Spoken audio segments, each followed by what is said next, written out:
यो अहिले सबै गएपछि के पनि गर्नु यस्तो खालको बाल्टी हुन्छ रङको बाल्टी हुन्छ एउटा सानो पनि हुन्छ सबै भएकै हुन्छ तर बाल्टीमा कल गरेर बाल्टी कल गरेर हुनु भएन यस्तो फाटेको हुन्छ त्यो त्यति एउटा पनि याद गर्नु अरू के पनि गर्नु पर्दैन अब यो टोलीको कारणले गर्दाखेरि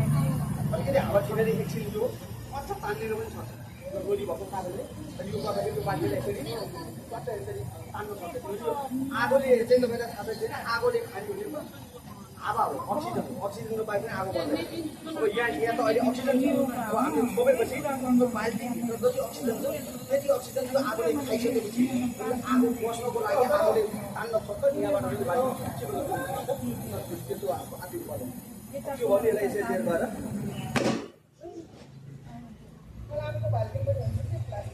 फलामको पनि फेस मिलेको छ नि फेस मिलाउने कुन चाहिँ मलाई साइजको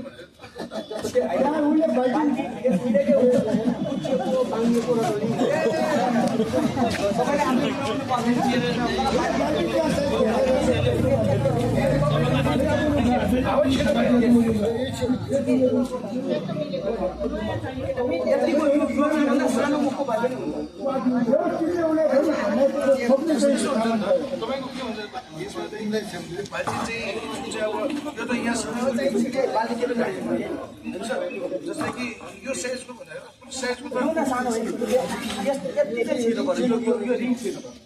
यहाँसम्म ठुलो बाल्टी पनि ठुलो अहिले छन्